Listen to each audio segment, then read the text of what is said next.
लड़के बहुत सही है। दूसरी घटना घटी तो उसी हमने कहा भाई हम पढ़ा देते, कहे ना यार तुम मजाक कर रहे हो यार।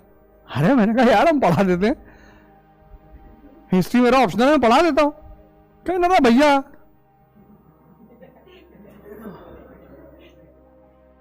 अरे मैंने कहा भाई एक दिन की तो बात है, फेल कर जाएंगे तो लड़कों क्षमा मांग लेना। कहे ना वो बहुत बड़ा टीचर है, लौंडे सीटी बजा देंगे क्लास में तुरंत। अरे मैंने कहा जाने तो दो, वो मरता क्या ना करता, उनके पास कोई ऑप्शन नहीं था। मैं चला गया, वो चला गया तो लौंडे बगावत तो की है। हमने कहा मैं आज के लिए आया हूं, आज आपके गुरुजी की तबीयत बहुत खराब है और कल से गुरुजी फिर पढ़ाने आएंगे। उसमें 2-3 लड़कों को पता था कि मास्टर साहब नहीं आएंगे, लेकिन वो बेचारे करे क्या। यहां और एक आदत है यहां के लोगों की, तुम क्लास शुरू करोगे, सेमिनार करोगे, अपना 50 तो लौंडा भेज देंगे। इतने जाहिल लड़के यहां के, लेकिन हमसे कोई बदतमीजी नहीं करेगा यहां कोई टीचर, सब जानते हैं हमको, रग रग से वाकिफ है मेरे। तो वहां गए, अब लौंडे ने सोचा कि चलो भाई एक ही दिन का तो मामला है, पढ़ाए तो उसमें 10-15 लोगों को बड़ा मजा आया, समझ में आया उनको, बोले बहुत बढ़िया। फिर दूसरे दिन पहुंच गए, हमने कहा यार तबीयत ठीक नहीं हुई, पर वो 3-4 लड़के अनरेस्ट में आ जाते थे तुरंत। किसी के चेले मत बनो, जिससे जहां फायदा मिले वो लो, किसी का गुलाम मत बनो। कहता नहीं 3 इडियट में, गंगा चारों तरफ बह रही है, जिस टीचर से तुम्हें जो समझ में आ रहा ले लो। तुम क्यों किसी का भक्त बनते हो? सम्मान करो सबका, और जिस टीचर से जो अच्छा मिले ले लो। तुम तो लेना ही है ना।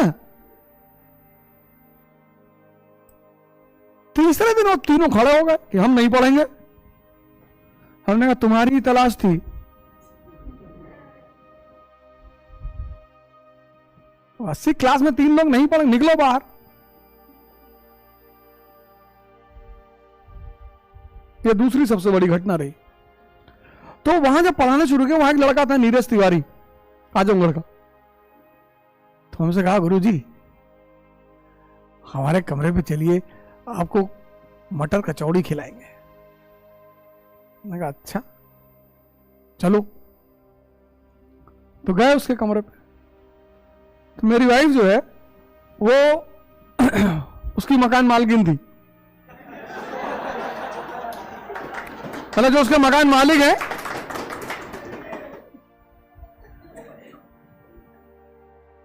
तो वहां से अपना पूरी कचौड़ी बहुत लोग खाने आए, लेकिन इनोसेंसी का एक अलग लेवल है मेरी वाइफ का। मुझे कुछ नहीं कहती, कोई मैं कह दूंगी ये काला है तो कहेगी हाँ हाथ में भी लग गया थोड़ा सा।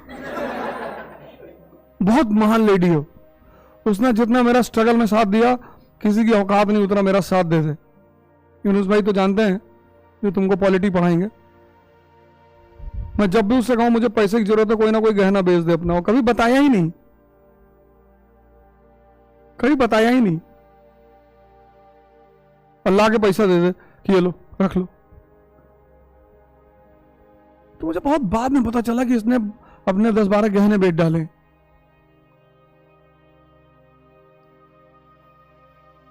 तुम अगर सेमिनार में आए होगे, मैंने कहा तुम नहीं चलोगे तो मैं सेमिनार नहीं लूंगा, तुम्हारा चलना जरूरी, चलो। और तीसरी घटना घटी, श्रीकांत यादव, हम प्रण कर लिए थे कि इलाहाबाद नहीं जाना है, यहीं के हैं, अगर करछना अर्चना साइड के हैं, उधर ही कहीं है घर है, मैं लेकर आऊंगा उनको किसी दिन, मैं लेकर आऊं, बस तुम लोग भगवान श्रीकांत यादव यानी भगवान।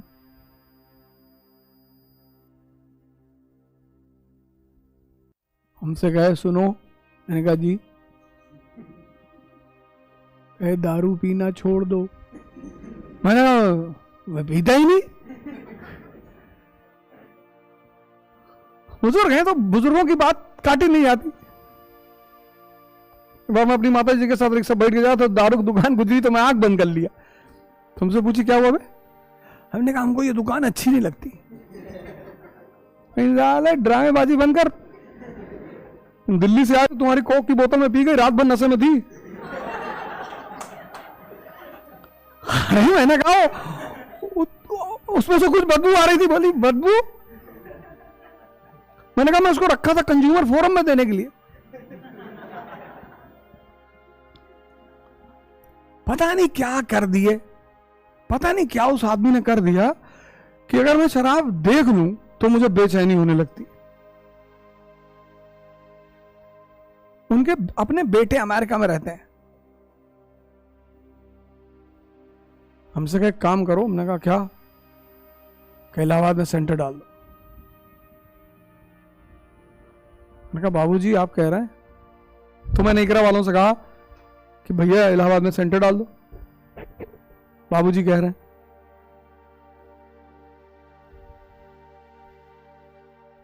वो सब बेचारे तैयार ही नहीं हुए।